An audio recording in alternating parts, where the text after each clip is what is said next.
Hello दोस्तों, आज हम जो फिजिक्स है उसका पहला लेक्चर करने वाले हैं और 60 डेज का जो चैलेंज है उसका भी पहला ही लेक्चर है। आज हम फिजिक्स पहला चैप्टर, नाम है वैद्युत आवेश तथा क्षेत्र, electric charge and field. Electric charge and field में हम जो फिजिक्स के हैं इम्पोर्टेंट ही क्वेश्चन करेंगे, क्योंकि बोर्ड के एग्ज़ाम भी नज़दीक है और साथ ही और हमारा सिलेबस भी बहुत लंबा है, इसलिए हम करेंगे इम्पोर्टेंट क्वेश्चन। तो आज शुरू करते हैं। क्या है वैद्युत आवेश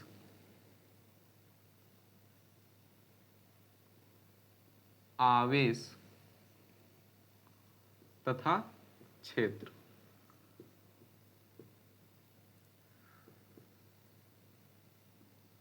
वैद्युत आवेश तथा क्षेत्र। तो हमारा जो पहला टॉपिक है वह कोलंबस लॉ। कूलॉम का नियम होता क्या है? कूलॉम का नियम होता है कि यदि हम दो आवेश लें और वो आवेश कोई भी प्रकार का हो सकता है, इसलिए उस पर आकर्षण या प्रतिकर्षण का गुण उत्पन्न होगा, और आवेश पर जो भी मात्राएं होंगी उसके गुणनफल के, उनकी मात्राओं के गुणनफल, ना कि आवेश के, उनकी मात्राओं के गुणनफल के तथा अनुक्रमानुपाती तथा जो उन आवेशों के बीच दूरी होगी उसके व्युत्क्रम वर्ग के व्युत्क्रमानुपाती होता है। कोलंबस लॉ यही कहता है कि यदि हम दो आवेश लें, हम Q1 Q2 आवेश लेते हैं, ध्यान रहे Q1 Q2 कोई भी आवेश हो सकते हैं, इस तरफ प्लस इस तरफ माइनस, या माइनस प्लस हो सकते हैं, प्लस प्लस हो सकते हैं, माइनस माइनस हो सकते हैं। माइनस माइनस होंगे, माइनस माइनस होंगे तो आकर्षण, ना कि वो आकर्षण का नहीं बल्कि प्रतिकर्षण, क्योंकि ये जो सेम प्रकार के चार्ज कभी भी, आवेश जो सेम प्रकार के होते हैं, आकर्षण का गुण उत्पन्न नहीं करते हैं। और विपरीत, जैसे प्लस माइनस है, प्लस क्यू है और प्लस क्यू है और माइनस क्यू है, ये आकर्षण का गुण उत्पन्न करते हैं, अर्थात कोई भी हो सकते हैं Q1 Q2। इसीलिए हमने ना कि इस पर कोई भी चार्ज नहीं लिया, Q1 और Q2 ही लिया। यदि हम दो आवेश लेते हैं और यदि आवेश है तो उनके बीच की दूरी बताइए, r मान सकते हैं। ओके, हमने r दूरी मान लिया। इन आवेशों की लिखते हैं, क्या लिखें कि यदि हम दो आवेश लें, लिखते हैं दो या दो से, क्या, रुकना जरा, दो आवेशों के बीच की दूरी, किन्हीं दो आवेशों पर लगने वाला आकर्षण या प्रतिकर्षण, कोई भी बल हो सकता है। बताए ना, Q और Q1 और Q2 कोई भी गुण उत्पन्न कर सकते हैं, आकर्षण का या प्रतिकर्षण का। तो लगने वाला आकर्षण या प्रतिकर्षण बल, आकर्षण या प्रतिकर्षण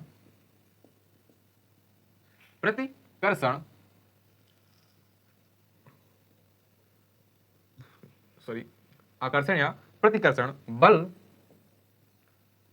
किन्हीं दो आवेशों पर लगने वाला आकर्षण या प्रतिकर्षण बल, उनके बीच की दूरी, दूरी बाद में लिखते हैं, पहले कुछ कोई दिक्कत नहीं, जैसे लिखना हो वैसे लिख सकते हैं।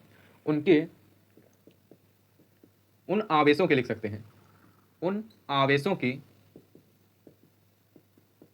के मात्राओं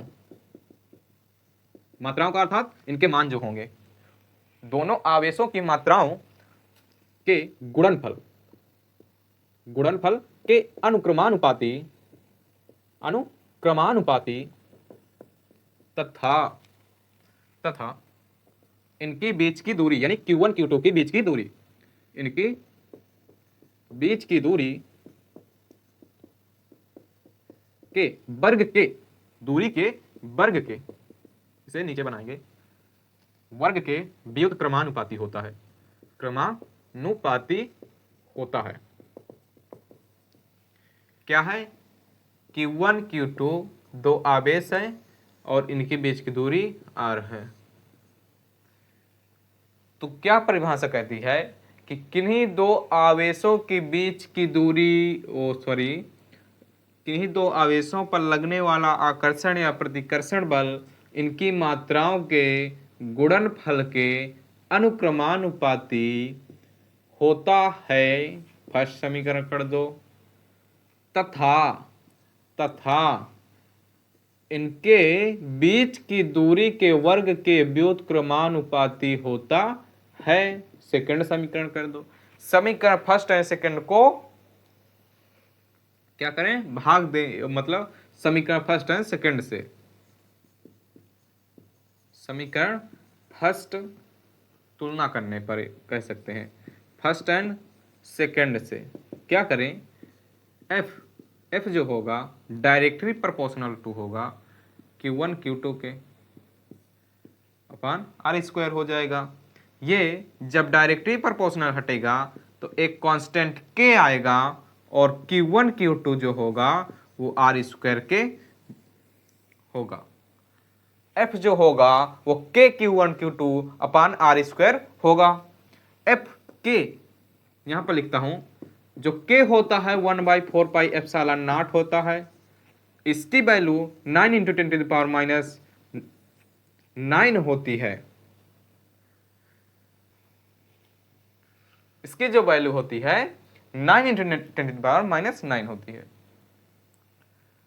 क्या? f equal to k Q1 Q2 upon r square, या फिर इसे k का मान भी रख सकते हैं यहां पर, तो 1/4 pi epsilon not, 1/4 pi epsilon not. तो या फिर इसे भी लिख सकते हैं 9 × 10⁻⁹, सॉरी यहां पर गलती है, प्लस 9 होता है, ना कि 9 होता है, 9 × 10⁻⁹।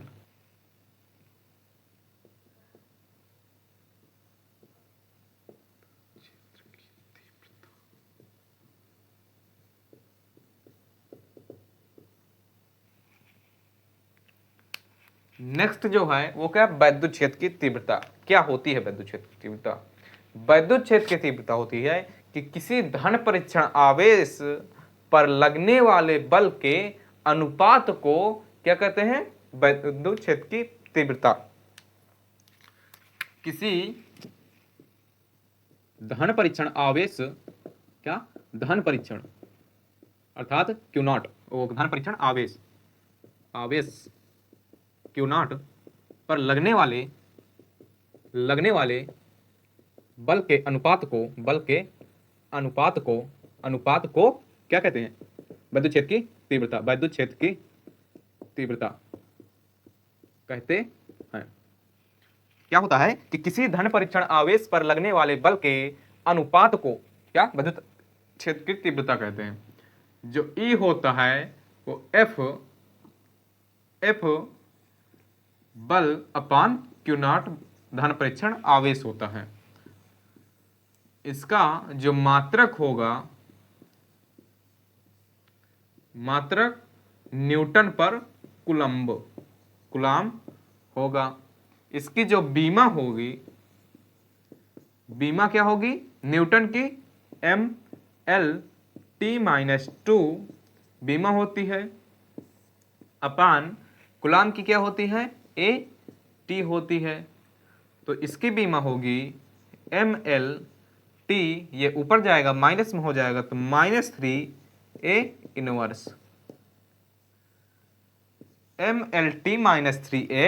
इनवर्स। नेक्स्ट जो है वो है किसी बिंदु आवेश के कारण वैद्युत क्षेत्र की तीव्रता। किसी बिंदु आवेश के कारण वैद्युत क्षेत्र की तीव्रता होती है कि यदि हम दो आवेश लें, लेकिन इस बार एक लेंगे धन परीक्षण आवेश और दूसरा एक आवेश लेंगे, वो माइनस या प्लस कोई भी हो सकता है, तो हम Q आवेश लेते हैं, प्लस Q आवेश लेते हैं और धन परीक्षण आवेश लेते हैं। इसके बीच की दूरी r है, इसके बीच की दूरी r है। तो हम क्या करेंगे, E अभी हमने देखा ना वैद्युत क्षेत्र की तीव्रता, और क्षेत्र की तीव्रता ही निकालना है, लेकिन किसी बिंदु आवेश के कारण, यानी इस आवेश के कारण हमें निकालना है। तो F अपान हमने पढ़ा क्या क्या होता है, Q not, F upon Q not होता है। इस पर हम F का मान रख देंगे। F का क्या होता है, अभी कोलंबस लॉ हमने पढ़ा, क्या होता है कि 1/4πε0 या फिर K 1/4πε0 Q1Q2 अपान r² अपान Q0, ऐसा हो जाएगा। तो E आएगा 1/4πε0 और Q1 की जगह में Q है, यहाँ पर Q है, और Q2 की जगह में Q0 है, तो Q0 अपान r² इंटू Q0, ये गुणे में चला जाएगा नीचे, तो 1/4πε0 Q0 कैंसिल हो गए, तो बचा क्या, Q अपान r²। अर्थात किसी बिंदु के कारण वैद्युत क्षेत्र की तीव्रता जो होती है वो 1/4πε0 Q अपान r² या K Q अपान r² होती है। ध्रुव या वैद्युत द्विध्रुव आघूर्ण, वैद्युत द्विध्रुव आघूर्ण क्या होता है, वैद्युत द्विध्रुव आघूर्ण या वैद्युत द्विध्रुव ये होता है कि यदि हम दो आवेश लें, लेकिन इस बार पहले था क्या, कोई भी आवेश ले सकते हैं, दूसरी बार था कि हम कोई भी आवेश ले सकते हैं लेकिन उसमें दोनों तरफ हो, या फिर माइनस माइनस हो या प्लस प्लस हो। इस पर ऐसा ही है कि हम इस पर हम माइनस विपरीत प्रकार के लेंगे, माइनस ले और प्लस Q आवेश लेते हैं, और इसके बीच की दूरी ध्यान रखना कि द्विध्रुव के बीच की दूरी 2l होती है, द्विध्रुव के बीच की दूरी 2l होती है। यहाँ पर ध्रुव O मान लो, ध्रुव O मान लो, तब क्या इसकी जो परिभाषा बनेगी क्या होगी कि किसी बिंदु तथा किसी आवेश या दोनों आवेश के बीच की दूरी के गुणनफल को क्या कहते हैं, वैद्युत द्विध्रुव। किसी आवेश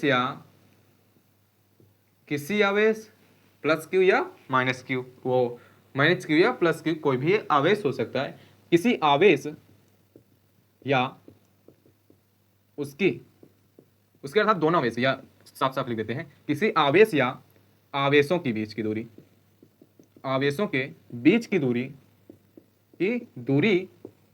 के गुणनफल को क्या कहते हैं, वैद्युत द्विध्रुव या वैद्युत द्विध्रुव आघूर्ण।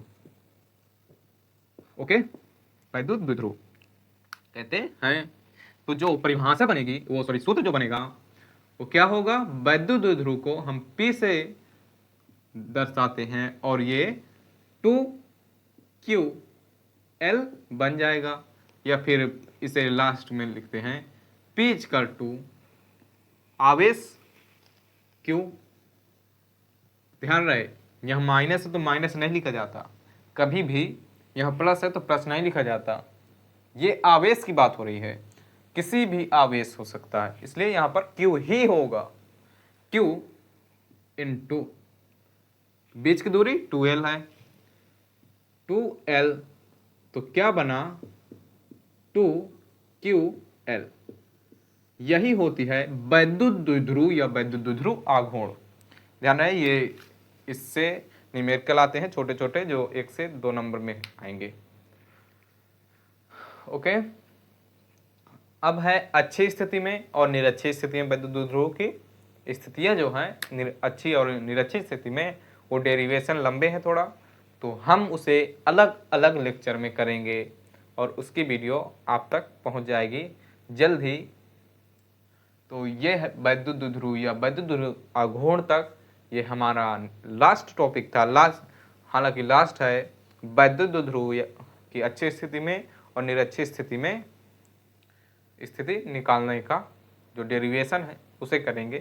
तो वो 2 लेक्चरों में कंप्लीट होगा, क्योंकि डेरिवेशन है उसे अच्छी तरह से समझाना ज़रूरी है, क्योंकि जो वैद्युत द्विध्रुव की तरह ही एक चुंबकीय द्विध्रुव आएंगे, उनका भी डेरिवेशन करना होगा। इसी तरह बहुत ही आगे आने वाले हैं, तो हम इसे अच्छे से समझेंगे, तो इसलिए हमारी अलग अलग वीडियो होंगी। तो आज के लिए इतना ही, मिलते हैं नेक्स्ट वीडियो में। Thank you.